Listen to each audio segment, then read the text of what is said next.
Night. The police station archive room.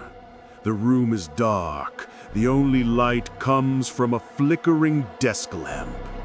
Alex blows the dust off an old file marked closed. Here it is. The only one who got away.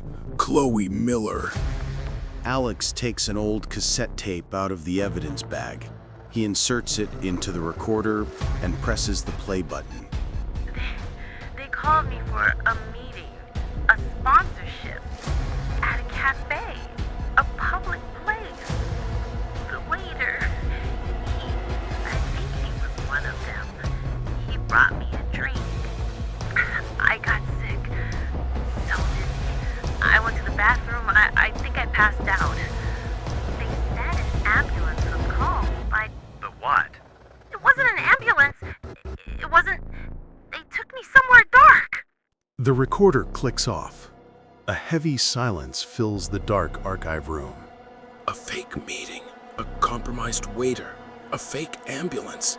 This isn't random. This is a flawless, organized plan. Alex starts digging into the backgrounds of the victims. He finds a common thread. They were all influencers without professional agents or managers. They're targeting the vulnerable ones. But why? He pulls the security footage from the cafe where the survivor was taken. He scans for hours. And then he sees it. A waiter slipping something into a drink. Alex pauses the video and zooms in. He cross-references the employee's face. He gets a name, Rick. Got you. The lead on Rick takes Alex out of the big city to a small, isolated town. Neighbors tell him the same thing. We only see him at church. Detective, we are simple people here. We keep to the traditions. The big city, it is a place of corruption. The end of the world will begin there. I'm not here for a sermon, Pastor. I'm looking for a man named Rick. He's part of your congregation. Rick, yes. He and his group, they are zealous. They are dark people. Most are unemployed. They only appear at church. They keep to themselves. Abraham claims he knows nothing of their actions. Alex leaves, knowing the church is the key. Back at the precinct, Alex sees his colleague, John. Knowing John grew up in that area, Alex approaches him. Hey, John. Making progress on that influencer case. I've tracked the leader to a church, a zealot named Rick. Oh, really? Good. Good job, Alex.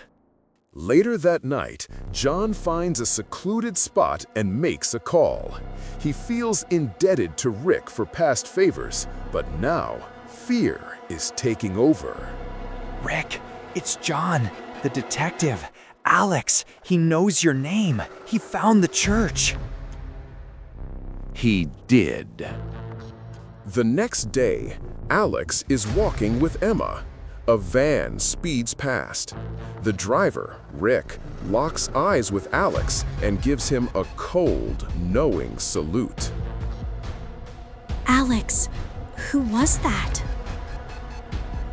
A week later, Alex arrives at his desk. There is a note waiting for him. Leave them alone.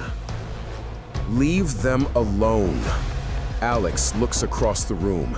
He sees John, who is pretending to work, but his hands are shaking. Alex knows the mole is inside. Knowing he has a mole, Alex works alone. He goes back to the beginning, the night Sarah disappeared. He re-watches the Pelinsuda security footage, but from a wider street angle. She called Emma after the meeting, said it was running long. The manager said she never showed. Both can't be true. She wasn't abducted. She left. Alex runs the license plate. It's registered to an address upstate, a farmhouse. He grabs Emma. I think I found her. Police, show me your hands! They burst into the farmhouse, and there she is, Sarah. She is perfectly safe, sitting on a couch with a young man. Sarah! Oh my god! We thought you were kidnapped! We thought you were... What? No! I just ran away. I had to get away from everything. The religious group was targeting her, but she was at the end of their list. Before they could act, she fled with her boyfriend, and the group lost her trail. Tense, turning point, stunned. The entire investigation was for nothing. As Alex processes this, his phone rings. What?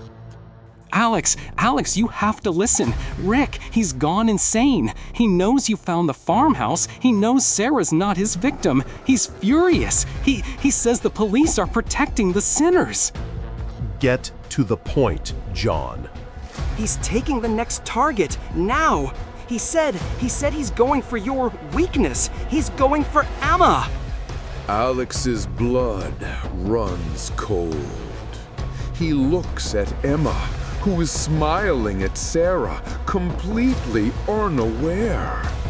Alex saved the person who wasn't in danger, and in doing so, he just handed Emma to the killer.